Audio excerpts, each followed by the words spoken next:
যখন পেন্সিল তৈরি হলো, তখন পেন্সিল তৈরিকারী ব্যক্তি পেন্সিলকে 5টি কথা বলেছিলেন। প্রথমত, তুমি জীবনে অনেক কিছু করতে পারবে, তবে তখনই যখন তুমি নিজেকে কারো হাতে সম্পন্ন করবে।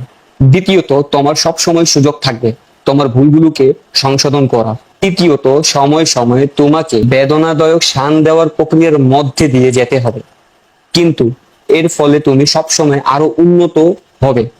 চতুর্থ, তোমার বাইরের অবস্থা ততটা গুরুত্বপূর্ণ নয়, বরং তোমার ভিতরে যা আছে সেটাই আসল গুরুত্বপূর্ণ। এবং পঞ্চম, তুমি যেখানেই যাবে তোমার একটি চিহ্ন রেখে যাও। জানো এই পেন্সিলটা আসলে কি? এটা আমরা, আমাদের জীবন।